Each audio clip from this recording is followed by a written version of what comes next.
Hello, everyone. Welcome to the Tech and Soul podcast. I am Tamika Key. No, Lindsay Johnson. We don't hear anything. I'm being extra. You still Yeah, can't hear me? now Yeah, I can. I'm being extra. I'm using a new mic today. This was my son's gaming mic, and all his friends said it was dope. No, Oh, they say tough. It was tough, oh, tough right? is the new word now? Oh my Tough, God. right? Like he'll say that fit is tough, right? Oh, wow. And I'm seeing all these YouTubers hand holding mics and Instagrammers. So I want to join the ranks of Hmm. the YouTubers and the Instagram. Okay. Well, you guys have heard it today. We are joining the ranks of the YouTubers and the Instagrammers. Actually, we do have this. This is on YouTube. This is on Substack. This is on all of the things. First, and to what is the word? To mimic our YouTube brethren, please subscribe. Please like. Please follow. Hit the subscribe down below. So we have a great episode today. Episode 7, right? We're going to talk about new year, new you, new Katt Williams. For Yeah. those, go ahead. Yeah. No, all I was going to say is, can you lay out for the people again the lenses that we look at topics through? Yes. And then can you also set up your Otter AI to record this, por favor? Because it was recording the last time, but it's not recording now. So we, Tech and Soul, Navigating Digital Dimensions is the full name of this show. And we navigate the world through many different lenses, but primarily 4. One is as from the advertising and publishing landscape. I think that's one of the commonalities that we have. Those are the industries that we've been in. So when we say advertising and publishing, I think it's media owners, creators, the creator economy, it's advertising and how ads are and how content's monetized. The other lens is creators and creatives ourselves, because I have a writing background. I think, Lynn, you spoken word writing, among other things, coding. So there's sort of that piece. The third lens is entrepreneurs, because while I do think creators and advertising industry people, among other things, are also entrepreneurs. Not every entrepreneur is in that space. So I think there's an element of how does this affect sort of monetization and business? And then the fourth lens is as Black women, because that's sort of what we are, which is the first lens. But we sometimes talk about things from that perspective. I feel like do you have anything to add to that? No, those are the perspectives, and I'm ready to go. Usually, Tamika, when we do a topic, I put on my Jay-Z back, right? And I freestyle, right? Off the dome. Mm-hmm. I might open a couple of links, but not really in depth. But for this one, Oh, I need to get some background. So I've got my little bullet points going here. damn. We ready today. New year, new you. New year, new Yes, me. So yes. yeah, go for it. Do we want to give some context to sort of what we're talking about? Yeah, so I think you should do that because you were the one, yes, because you said there's a reason we should be talking about this from, the TV perspective. Mm-hmm. So if Yeah. you want to go into So on January 3rd, January 3rd, Katt Williams, who's a very famous comedian, and like insanely funny and ridiculous, went on a show called Club Shay Shay, which is Shannon Sharpe. Shannon that. Sharpe, the former NFL football player, has a YouTube show. It's not even, I don't think it's just YouTube, but he has his own show, very similar to this, but he has actual guests in person. And Katt Williams basically used the episode of Club Shay Shay to just kind of tell some truths about being a Black comedian, about his life, growing up, and sort of his background, his biography, but then also some of the shady things and dealings and sort of backdoor kind of things that happen in the entertainment industry for comedians. It was interesting because I don't watch Club Shay Shay. I didn't even know it was a thing. And I don't follow Katt Williams. I like Katt Williams, but I don't follow him. And I was inundated that day. So I think it was January 3rd. I was inundated that day in my feed with memes instantly of Katt Williams like telling this and telling that. I'm like, what the heck happened? And then just and so when things start to happen culturally now, I mean, it's almost a split second. It's like literally you can make a video and instantly be a meme. I mean, within 10 minutes, right? And then if it becomes viral and gets picked up, then it swirls. So I was just like, what is he talking about and what happened? And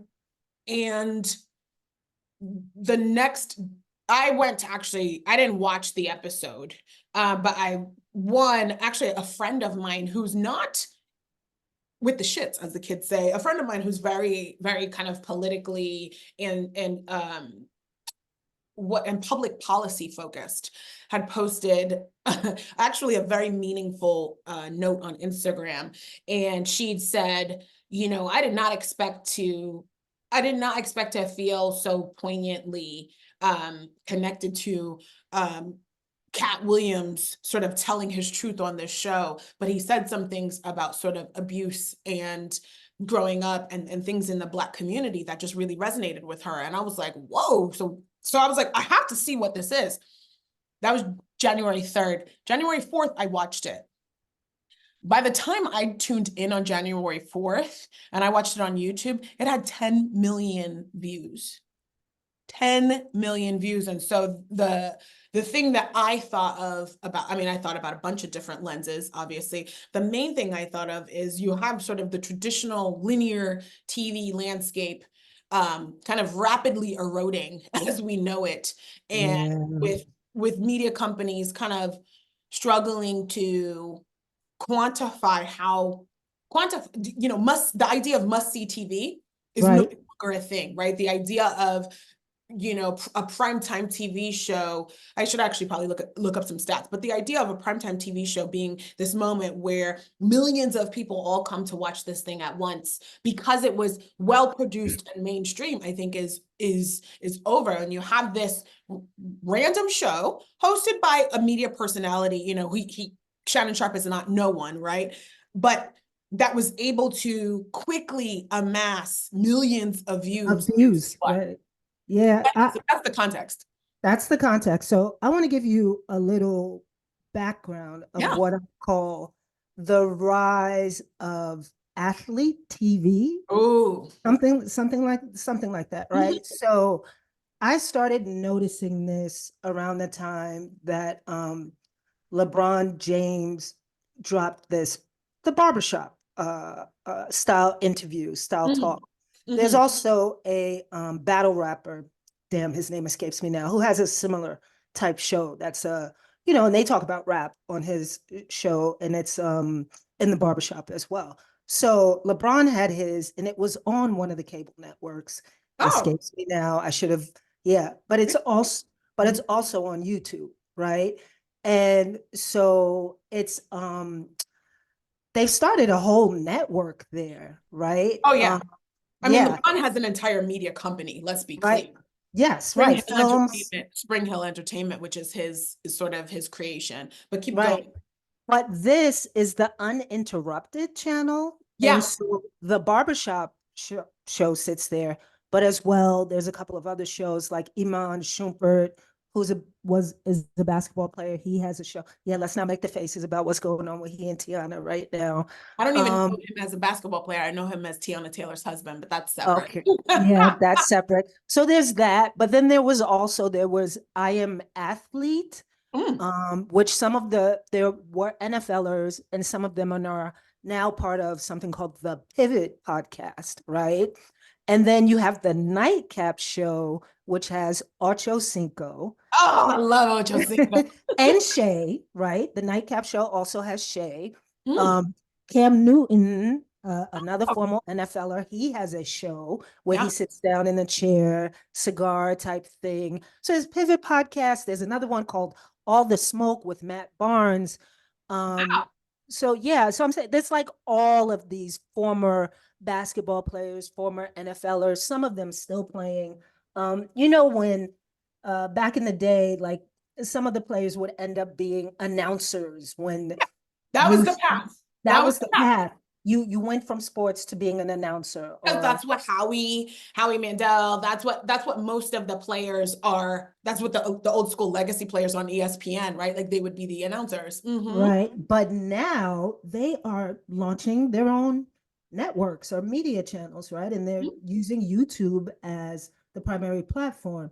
But beyond that, not just these kind of shows, but like shows like Joe Budden, these other type of podcasts. And you talk about this must see TV. What I am noticing is people will announce, I'm having a live on Wednesday about the Cassie suit against Diddy, Oof. right? And you will see hundreds of thousands of people log in. And it kind of reminds me of during the pandemic, how everyone was logging into Versus or you know, things like that. So I'm seeing this as like the new must see TV are these lives that happen. And already there's another dude who's interviewed Katt as a follow-up, a dude named Willie D. That was like 2 or 3 days ago, and that one's already at like 3 or 4 million. It might be 5 since I looked at it. It might even be 10. I don't know. But Willie D, I don't know who Willie D is, but Willie D has a show on YouTube, and now he has millions of viewers with Katt. So television landscape is changing. Like people keep talking about linear versus CTV.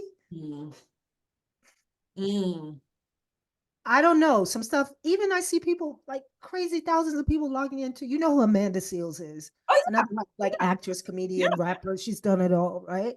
Um, she'll record her radio show because she has a radio show. She'll broadcast it live on Instagram, and you'll see like thousands of people tuning in. I mean, So this is a channel that no one's talking, people are not talking about this. well, so it's interesting because I go to also thinking of Red Table Talks, right? Which was Jada Pinkett's platform on Meta. I don't think that no one's talking about it. I think that from what I've seen on the kind of, if I put my sim hat on, from what I've seen is on from a transactional standpoint, right? From a let's say in terms of monetizing this content. You have media companies and traditional media companies that want their content to be seen in one very specific bucket. They spend a ton of money to produce it there, and they have a ton of overhead, and they're like, this is premium content. Then you have the platforms, Google, Meta, TikTok, admittedly, and some companies want to lump that into UGC, which is an insane kind of which is an insane way of kind of trying to minimize the impact or the They call it influencers, right? yeah, but it is, to your point, it is another channel at this point. And I think what's most interesting is if we talk about monetization, the user does not think that this content is different. The user's like, I will either pay for this in terms of a subscription, right? Like I'll pay Netflix to watch their shows. I will pay the YouTube person to subscribe to their exclusive content. Or so the user will pay, or I will pay in attention to watch an ad. I think, so that's one person, that's one sort of element that matters. If you think about the media agency though, right? Because we're talking about advertising, that's how the money gets funneled through. From what I've seen, there's on the one hand, you have media agencies that are like, listen, the stuff we get from a Paramount and NBCU, a traditional media company, is clean, it's safe, it's well lit. It's expensive, but we know exactly what we're getting. Some media agencies feel like that. And they're like, I don't know exactly what I'm getting when I buy on YouTube or Meta or this. I don't know if I'm actually getting this many views because it's not tracked in the same way. You have other media agencies and teams that are like, homie, inventory is inventory is inventory. I am trying to reach an audience. And if my audience watches LeBron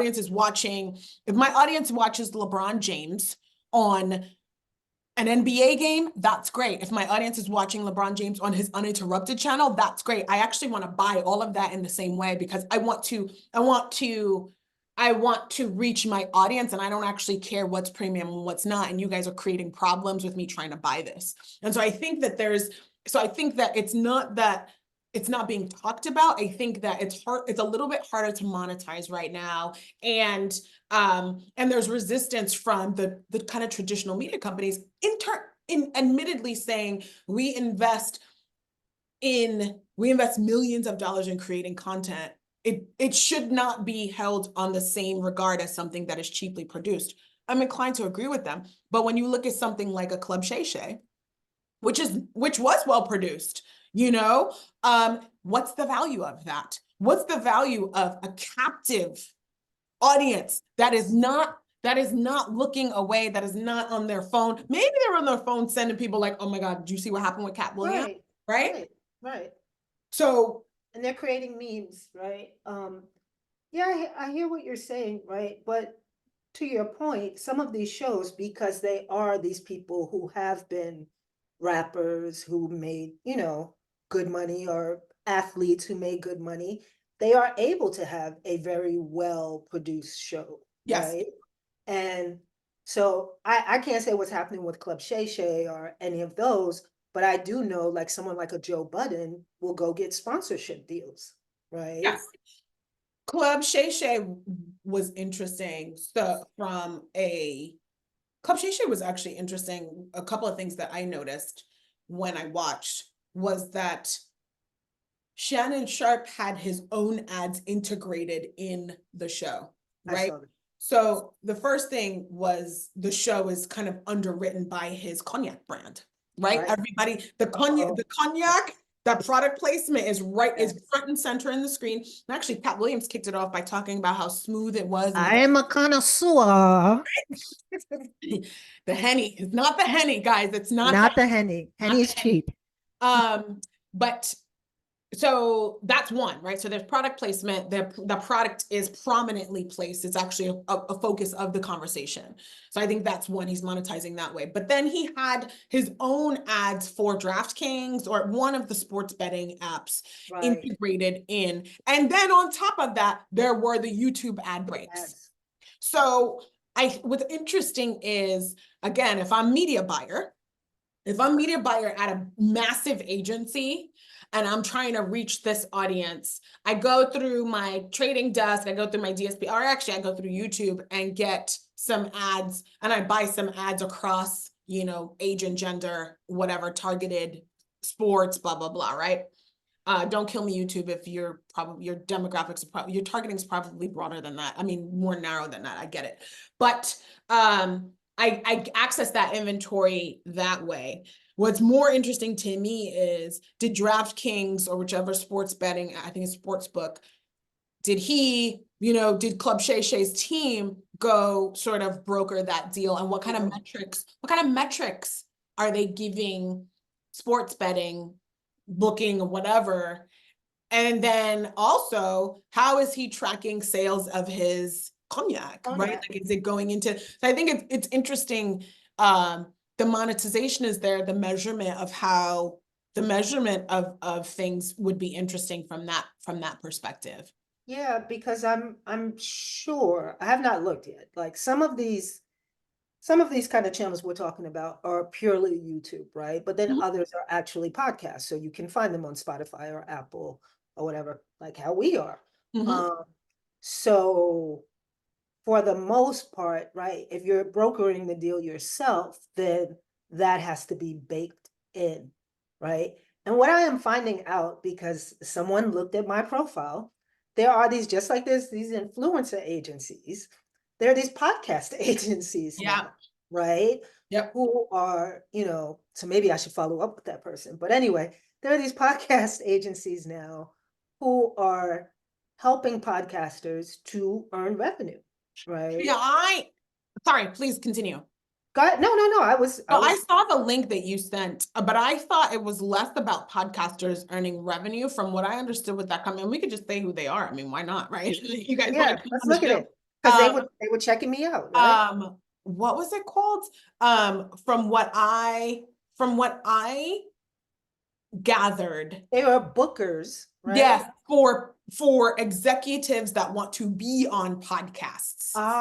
Okay, they were bookers only. I thought I saw some revenue play. But maybe, but what's interesting is, if you are in their network for example, if they do, let's say they do a discovery call with us and they're like, oh, what do you talk about? Then we are part of their roster of podcasts that the executives get placed on. Got you. Then that was what I Also talent, so it was talent booking. I thought I saw a revenue link on there too, so it's more like talent booking. but maybe, I mean, Okay. you know, maybe that's just what I thought. Okay, I all right. could be completely wrong. So I derailed our conversation. No, this is great because we're talking about monetization. We're talking about, again, it still comes. But there are, I mean, isn't Acast like a monetization platform for I've never podcasts? even heard of that. I don't know what that You is. never heard of Acast? No. I mean, I think they do audio all over, but let me. I mean, so I think this is a thread that kind of runs through most of our episodes though, right? There is this, Yes, there are monetization. so many, is if I put my entrepreneur hat on, right? Because we've talked about it from the advertising and publishing landscape, probably most of this conversation. You know, if I put my entrepreneurial hat on, I think that if I am Shannon Sharpe, or if I am Tamika Key and Lindsay Johnson, right? I am thinking about what are the variety of ways that I can monetize, which platform gives me the most direct access to my audience. Like in the example that you gave with LeBron James, right?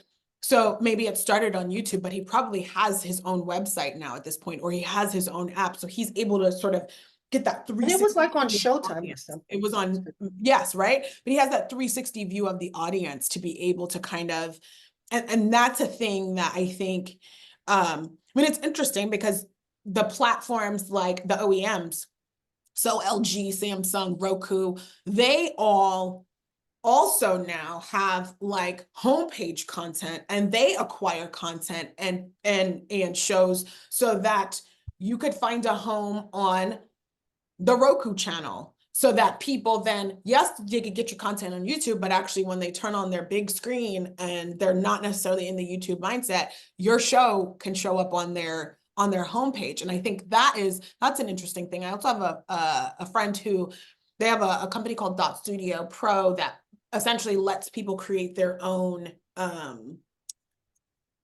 like their own streaming channel, right? And then they help them get distribution. And so I think it comes down to one, how do you, I think this is this is just one more example of the democratization of content and the ability to get content in front of people. But I do think you still have to have a way to aggregate a big audience. And it helps if you have a following from before.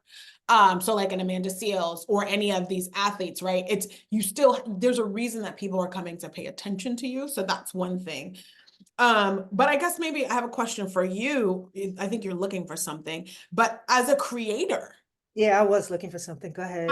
How do you think, as a creator, a creative yourself, what did you think when you watched the episode or when you saw the memes? Okay, so it did make me think about the thing I was looking for is, I think I told you before about a company called Brand Advance. They have ad tech company, they have creative agency, they also have O&O, owned and operated media properties. But they now are doing TV channels, right? And they're doing it in partnership with Samsung and Pluto. Yeah. But they're looking for content creators for content on these two channels they have. And they have a Generation Black and they have Hispanic music and lifestyle. So they're looking to make deals with content creators. So that's what, right. So as a creative, that's the thing I'm thinking about. I'm like, how do you get distribution? How do I get distribution and revenue beyond what I'm doing myself, right?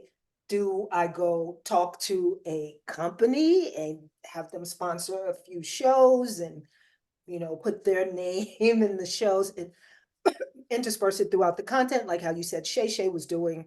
Do you make an ad? Or do you make an ad to or do you go the route of getting on and Acast is a distribution monetization platform, Acast, Captivate, all these other ones, even Spotify, right? do you go let Spotify be your main home and then you get your revenue share that way, right? Like, do you want to, or do you plug into all of these channels? I mean, That's what I would do, right? Like that's, I mean, and that's, I feel like it's a, obviously you maybe pick one and focus on that, but like we're in the era of you get your coins how you get them, right? And so I think it's all of those. I think it's also an element of which of those will let you in based on the size of your audience, right? So there's like a lot of there's a lot of creator platforms on YouTube that will help you monetize, but they want you to have X number of views first before you even get in, before it's worth their while. I want to shift gears. I mean, I feel like we probably got maybe 5 minutes left. whoa. Yeah, right. And talk about this from Black woman lens. It was so interesting. I was taken back to I was taken back to the 80s when Robin Givens did an interview with Mike Tyson, and I think it was Barbara Walters, right? I think it was Baba. I think it was Barbara, or it was I called her Baba because that's what they used to call her yeah, I on think it was Saturday Barbara Night Walters, Live. right? I think it was. I'm gonna look that up. It was either her or gosh, the other woman is her name escapes me. Go ahead, go ahead. But I was taken back to that time when I just remember that being a big thing, right? Because these talk shows, right? And people having intimate conversations. Or like the Whitney Houston interview. Yes, but less that and more because Whitney was crack is cheap. I don't smoke crack, Barbara. But no, and it wasn't Barbara. It wasn't Barbara, it's this other woman you're talking about. Yeah. Heck, it's her Diane Sawyer. Diane Sawyer. Yes, Diane Sawyer, we respect you. But I just remember having this moment of, I just remember not quite understanding why this interview was such a thing and why, and I just, there's a couple of things in my head I remember, like, he's a manic depressive, and like her saying that, and then the furor in our community about her sort of airing their dirty laundry in front of white people, doing it on TV, this whole thing. And I felt like that was, it was akin to that with Katt and Shay Shay, almost like he was kind of revealing some things about the Black that we usually keep in private. Right. Right. No, and I'm not saying that it should, but I feel like that's what some of the pushback was from some people. And it was so interesting.